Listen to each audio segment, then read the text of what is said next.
নমস্কার, আমি ফাল্গুনী। স্বজন হারানোর দুঃখ আমাদের সবার জীবনে আসবেই, হয়তো অনেকের এসেছেও।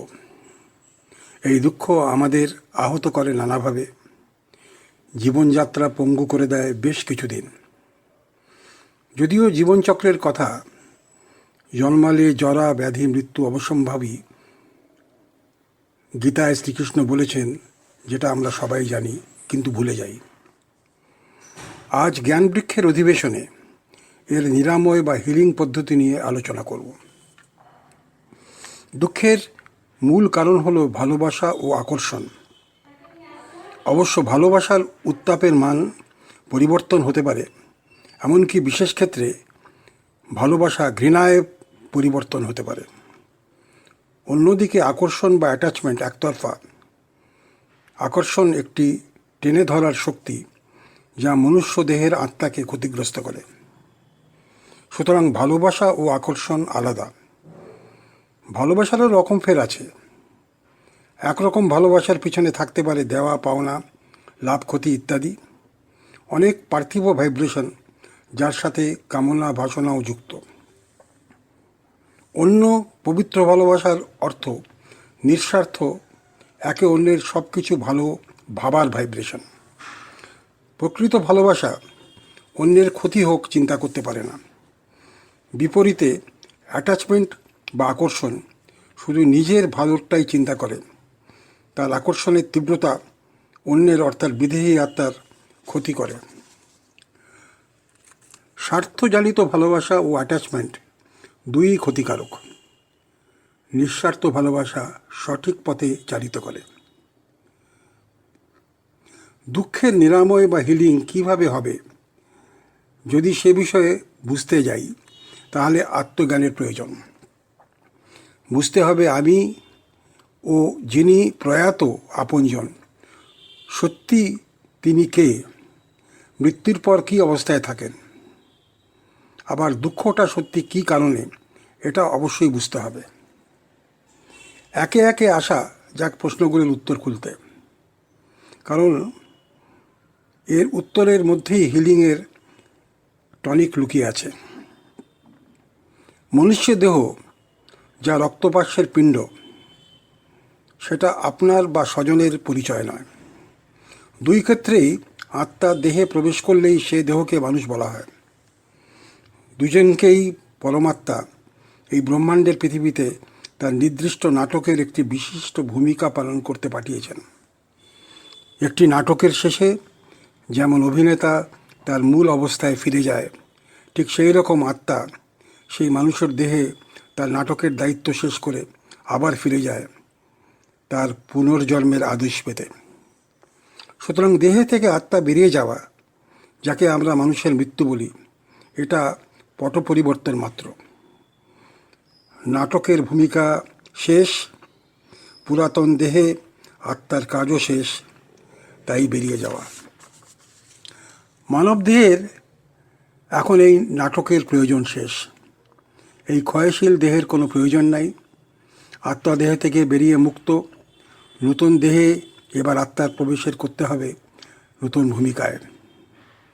সেই আত্মার মৃত্যু নেই, অন্তত 84 বার জন্ম নিতে হবে নতুন ভূমিকায় আপনজনের সাথে।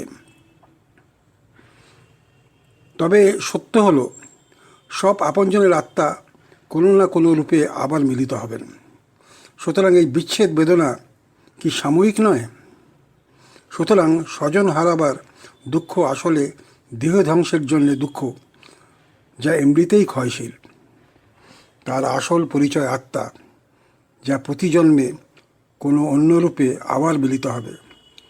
বুঝতে হবে, এই আপনার আপনজনের আত্মাও তো বহু জন্মে বহু অন্য দেহধারী আত্মাদের ও আপনজন ছিল।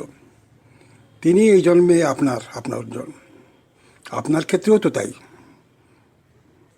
আপনজনের আত্মা দেহ থেকে বেরিয়ে অন্য জন্মের প্রস্তুতি নিচ্ছে, আর আপনি নিজের স্বার্থে ওর আত্মাকে নিয়ে টানাটানি করছেন, মুক্তি পেতে অসুবিধা করছেন।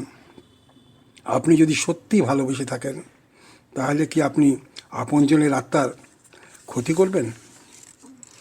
সুতরাং বিদেহী আত্মার জন্য কান্না, ডিপ্রেশন, তাকে কাছে টেনে আনার প্রচেষ্টা সবটাই ক্ষতিকারক। পুনর্জন্মে অসুবিধা হয়। আপনারা হয়তো দেখেছেন, ভূমিষ্ঠ হবার পর শিশু কয়েক মাসের কখনো কাঁদছে, কখনো হাসছে, বা কখনো প্রশান্ত মনে চোখ খুলে তাকিয়ে আছে। তখনও তার নিকট আত্মীয়দের টানে নিমজ্জিত আগের জন্মের। অত্যাধিক আকর্ষণ যদি অপর দিকের থেকে আসে, তাহলে শিশুটি অসুস্থ হয়ে যেতে পারে, এমনকি তার মৃত্যুও ঘটতে পারে। সুতরাং বিদেহী আত্মায় যদি ভালো চান, তাহলে আত্মার শুভকামনা বা তাকে শুভবার্তা দিন।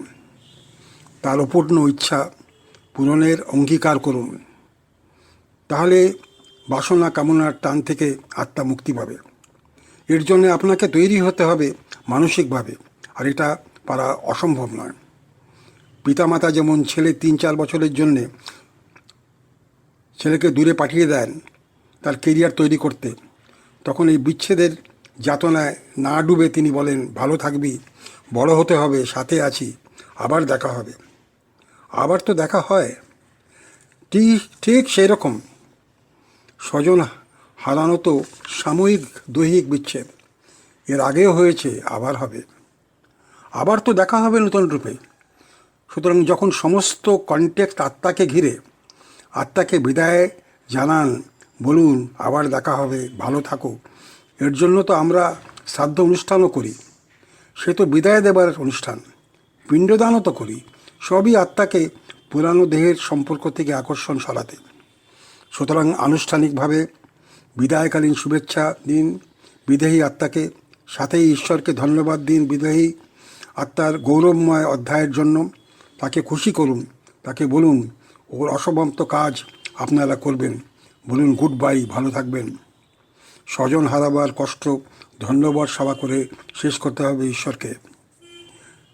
আপনাদের বুঝতে হবে যে চেতনার কোনো দিন কষ্ট হয় না, মৃত্যু হয় না।